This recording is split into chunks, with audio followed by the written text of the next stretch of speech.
Good morning student. आज हम लोग पंचम पाठ पीयूष बिंदव श्लोक पढ़ेंगे। विद्या ददाति विनयम, विनयात् आति पात्रताम, पात्रत्वात् धनम आपनोति, धनात् धर्मः ततः सुखम।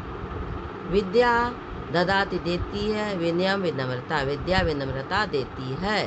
विनयाद आति, विनम्रता से आता है क्या? पात्रता, गुण, और विनम्रता से गुण आता है। पात्रत्वात् धनम आपनोति, और गुण से धन की प्राप्ति होती है।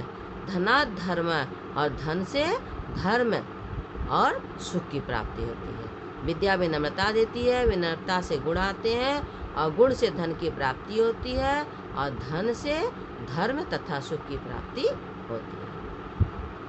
अपूर्य कोऽपि कोशोऽयं विद्यते तो भारती, व्यतः वृद्धम अयाति, क्षयम अयाति संचयात्। हे विद्या की देवी, तो भारती, तो भारती विद्या की देवी को कहा गया है। हे विद्या की देवी, तुम्हारा, तो तुम्हारा, कोशो अयम, यह कोश कैसा है? हे विद्या की देवी, आपका यह कोश, यह खजाना कैसा है? व्ययतः वृद्धि मयाति, व्ययतः माने खर्च करने से, वृद्धि माने बढ़ती है, ठीक है, बढ़ती जाती है। क्षयम आयाति संचया, संचयाति अर्थात संचित करने से, रोकने से यह घटता जाता है, ठीक। हे विद्या की देवी, आपका खजाना कैसा अलौकिक है, जो व्ययतः वृद्धि में आती, खर्च करने से बढ़ता है, और संचित करने से, इकट्ठा करने से घटता है। विद्वत्वम च निपत्वम च नैव तुल्यम कदाचन, स्वदेशे पूज्यते राजा, विद्वान सर्वत्र पूज्यते। विद्वत्वम च निपत्वम, विद्वत्वम माने विद्वान, च और निपत्वम राजा, नैव तुल्यम की कोई तुलना नहीं है, कदाचन मतलब कभी भी। विद्वान और राजा की कोई तुलना कभी भी नहीं की जा सकती। स्वदेशे पूज्यते राजा, अपने देश में, स्वदेशे अपने देश में, पूज्यते पूजे जाते हैं राजा। विद्वान सर्वत्र पूज्यते, और विद्वान सभी जगह पूजे जाते हैं, ठीक है। इसीलिए विद्वान और राजा की तुलना नहीं हो सकती, क्योंकि राजा अपने देश में पूजे जाते हैं और विद्वान सब जगह पूजे जाते हैं। उद्यम साहस धैर्य शक्ति विद्या पराक्रम, एते षट् यत्र तिष्ठन्ति तत्र देव सहायक। उद्यम परिश्रम होता है, साहस, धैर्य, शक्ति, विद्या और पराक्रम, ये 6 गुण हैं। एते षट् यत्र तिष्ठन्ति, यह 6 यत्र जहाँ तिष्ठन्ति रहते हैं, तत्र वहाँ देव देवता भी सहायक होते हैं। अर्थात जहाँ परिश्रम, साहस, धैर्य, शक्ति, विद्या और पराक्रम, ये 6 गुण जहाँ पे रहते हैं, वहाँ पर देवता भी सहायक होते हैं।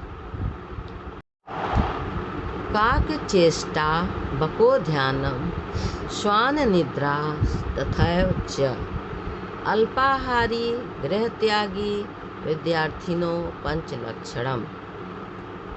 काक चेष्टा, कौवे की तरह प्रयास करना, बको ध्यानम, बकुले की तरह ध्यान करना, श्वान निद्रा, कुत्ते की तरह सोना, अल्पाहारी और अल्पाहारी थोड़ा भोजन करने वाला, घर का त्याग करने वाला विद्यार्थी के ये 5 लक्षण हैं। अच्छे विद्यार्थी के कौन से लक्षण हैं? कौवे की तरह चेष्टा, बकुले की तरह ध्यान, कुत्ते की तरह नींद, थोड़ा भोजन करना, और घर का त्याग करना ही विद्यार्थी के 5 लक्षण हैं। रूप यौवन संपन्ना, विशाल कुल संभवा, विद्याहीना न शोभन्ते, निर्गंधा एवं किंसुका। किंसुका होता है, किंसुक एक प्रकार का फूल होता है जो निर्गंध, सुगंध रहित होता है, उसमें सुगंध नहीं होता है। उसकी तुलना की गई है विद्याविहीन से। रूप हो, सुंदर हो, यौवन हो, और इन सब से संपन्न हो, विशाल कुल में जन्म लिया हो, ठीक, सुंदर हो, जवान हो, संपन्न हो, विशाल कुल में, अच्छे कुल में जन्म लिया हो, सब कुछ हो, किंतु विद्याहीना न शोभन्ते, विद्या के बिना ऐसे ही शोभा नहीं देता है। कोई भी व्यक्ति, विद्या विहीन व्यक्ति ऐसे शोभा नहीं देता जैसे किंशुक का फूल, क्योंकि वह सुगंध रहित होता है। सुगंध रहित किंशुक के फूल के समान विद्या विहीन शोभा नहीं देते हैं। Thank you.